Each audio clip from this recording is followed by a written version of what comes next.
Hai guys, Assalamualaikum warahmatullahi wabarakatuh. Selamat sejahtera.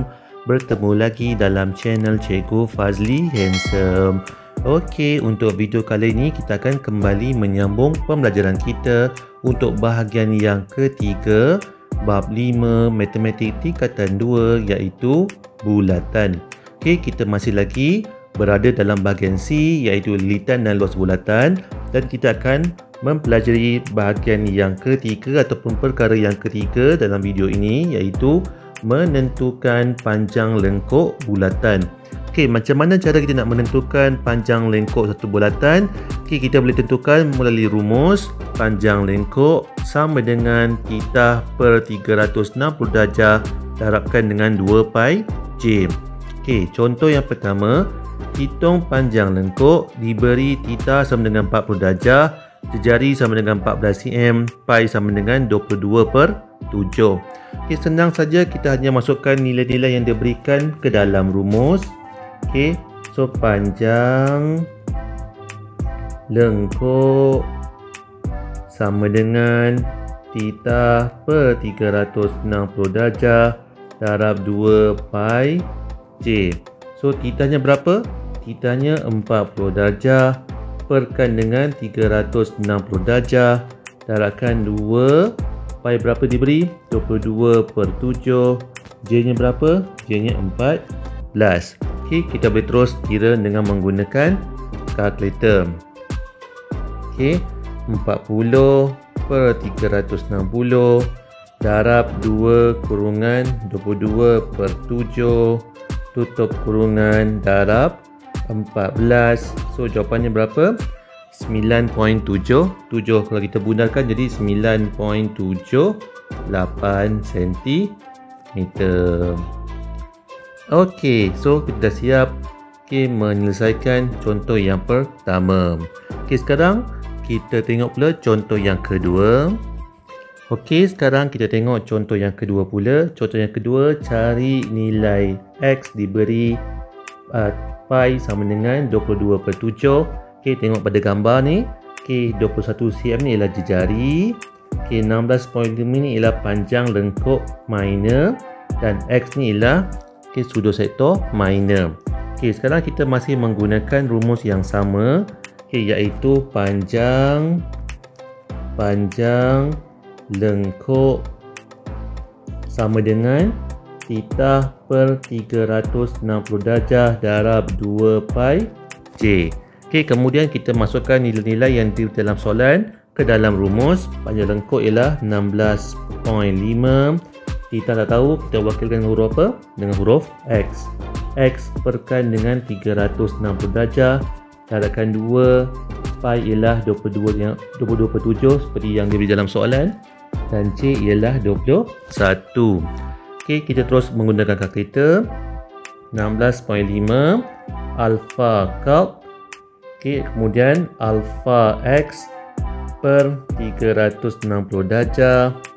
Okey, darab 2 darab 22 per 7 darab 21. Okey, sampai sini tekan shift calc 2 kali. So jawapannya sinilah X sama dengan 45 darjah. Okey, so kita dah siap contoh yang kedua. Okey, sekarang kita nak buat pula contoh yang ketiga, iaitu soalannya diberi panjang lengkuk 8.8 cm, θ sama dengan 60 darjah, pi sama dengan 22 per 7. Soalannya cari jejari. Okey, ini pun sama, kita masih menggunakan rumus yang sama, iaitu panjang lengkuk. Okey, panjang lengkuk sama dengan θ per 360 darjah darabkan 2 pi j. Okey, sekarang kita masukkan nilai yang diberi dalam soalan ke dalam rumus. Panjang lengkuk berapa? 8.8. Okey, 8.8 sama dengan θ berapa? 60 darjah. Okey, per 360 darjah darabkan 2 pi berapa? 22 per 7. J berapa? J tak tahu kan? Tulis balik huruf J. Okey, yang ini pun sama, kita boleh terus menggunakan kalkulator juga. Caranya tekan macam ni. 8.8 alpha calc Okey, alfa kap. Okey, tekan 60 per 360 darabkan 2 darabkan 22 per 7 darabkan dengan J. Okey, dalam kita tak ada huruf C, kita boleh gantikan dengan huruf X. Okey, kemudian tekan shift kap 2 kali. Jawapannya ialah 8.4 cm. Okey, so kita dah selesai membuat contoh nombor 1 tadi, contoh yang kedua dan contoh yang ketiga dengan menggunakan rumus yang sama kesemuanya, iaitu panjang lengkuk sama dengan theta per 360 darjah darabkan dengan 2 pi j. Okey, sekarang kita akan melihat pula perkara yang keempat. Okey, perkara yang keempat iaitu menentukan luas sektor bulatan. Okey, apa rumusnya? Luas sektor sama dengan theta per 360 darjah darabkan dengan 2 pi j kuasa 2. Okey, nampak ada sikit beza di antara rumus panjang lengkuk dan juga rumus luas sektor di bahagian belakang ni, di sebelah kanan sekali ni. Okey, contoh yang pertama, hitungkan luas sektor minor AOB diberi pi sama dengan 22/7. Okey, sektor minor yang mana? Ni, yang kecil ni. Okey, kalau besar dipanggil sebagai major. Okey, so 4.2 ni ialah jejari, 30 darjah ni ialah theta. Okey, sekarang kita menggunakan rumus yang diberi, okey, iaitu panjang luas sektor sama dengan theta per 360 darjah darabkan pi j kuasa 2. Okey, theta berapa dalam soalan? Okey, kita cuma gantikan dia punya nilai dalam rumus. Theta ialah 30 darjah perkan dengan 360 darjah darab pi. Pi dalam soalan ialah 22/7. Jejari dalam gambar ni ialah 4.2. So letak 4.2 kuasa 2.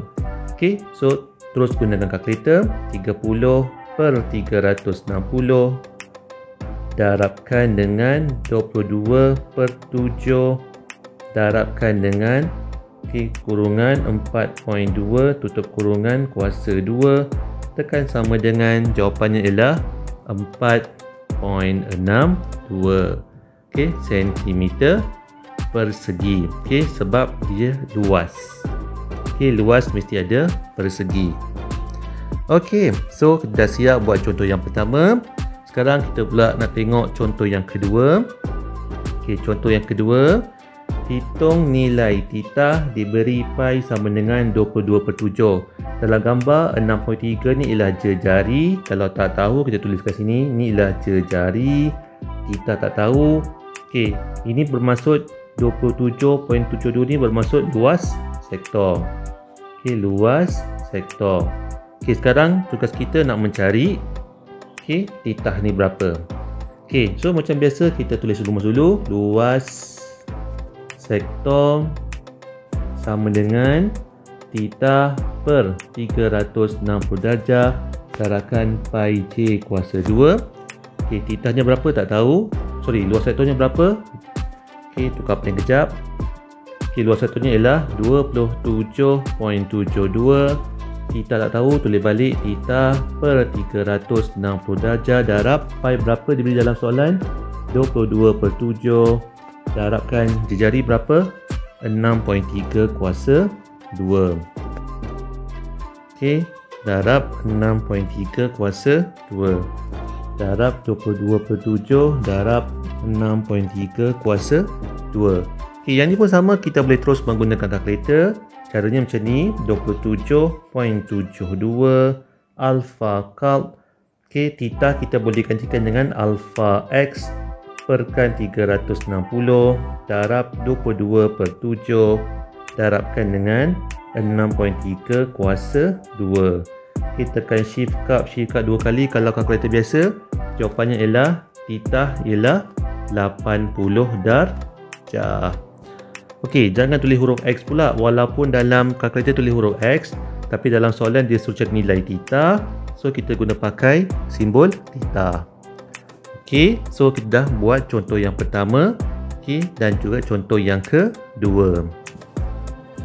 Okey, sekarang kita masuk kepada perkara yang kelima dan juga perkara yang terakhir dalam bab ini, iaitu penyelesaian masalah. Contohnya, kira luas kawasan berlorek, diberi panjang OR sama dengan 16 cm dan pi sama dengan 22/7. Okey, kat mana OR ni? Okey, OR ni ialah panjangnya 16. Jadi bila panjang OR ni ialah 16, nampak OS dengan SR ni dibagikan dua bahagian yang sama panjang. Bermaksud OS ni ialah 16 bagi 2 ialah 8. Jadi sebelah ni 8, sebelah ni pun 8. Okey. Kemudian dia nak cari luas kawasan berlorek. So bila luas kawasan berlorek, bermaksud ada dua sektor yang kita kena kira. Yang pertama sektor yang besar, okey, iaitu sektor QOR, dan juga sektor yang kecil, iaitu ni yang kecil, iaitu POS. So panjang yang atas tadi yang besar ialah ini ialah 16 cm di jarinya. Okey, ini dia punya sudut ialah 90 darjah. Yang kecil pula sudutnya sama 90 darjah, cuma di jarinya berbeza iaitu 8 cm. Okey, sekarang kita nak mengira luas kawasan berlorek. Kita kira dulu yang besar. Okey, luas sektor yang besar ni berapa? Okay, dia punya rumus ialah luas sektor sama dengan theta per 360 darjah darab pi j kuasa 2. Okay, kemudian theta nya berapa? Theta nya ialah 90 darjah sebab dia bersudut tepat. Okay, 360 darjah darab pi berapa? 22/7. J nya berapa? 16 kuasa 2. Okay, so kita terus kira menggunakan kalkulator. 90 per 360 darabkan 22/7 darabkan 16 kuasa 2 sama dengan 201.14. Kita ambil dua tempat perpuluhan saja. Okey, kemudian yang kedua, luas sektor yang kecil ni pula. Okey, pun kita menggunakan rumus yang sama juga. Okey, saya terus masukkan dalam rumus. Okey, dia punya sudut masih sama, 90 darjah per 360 darjah darab 22/7. Jarinya berapa yang kecil ni? Jarinya 8 kuasa 2. Okey, kita kira guna kalkulator. 90 per 360 darab 22/7 darab 8 kuasa 2. Jawapannya ialah 50.29. Kita gunakan kedua tempat perpuluhan. Jadi sekarang apa soalan dia? Luas kawasan berlorek. Okey, luas kawasan berlorek. So yang besar tolak yang kecil. Jadi 201.14 tolakkan dengan 50.29. Okey, kita guna kalkulator. 201.14 tolakkan 50.29. Jawapannya ialah 150.85 apa unit dia? Sentimeter persegi. Okey, sebab dia luas. Okey, so kita dah siap mengira ataupun menyelesaikan contoh soalan yang melibatkan luas kawasan yang berlorek. Okey, dengan itu kita dah pun selesai mempelajari keseluruhan bab 5 bulatan. Okey, seperti biasa jangan lupa subscribe channel YouTube saya Cikgu Fazli Handsome. Jika ada sebarang komen, teguran, pertanyaan dan sebagainya boleh tuliskan pada ruangan komen. Dan jika inginkan nota-nota yang saya gunakan dalam video saya, boleh subscribe channel Telegram saya Cikgu Fazli Handsome. Okey, sehingga kita berjumpa lagi untuk video yang akan datang. Bye.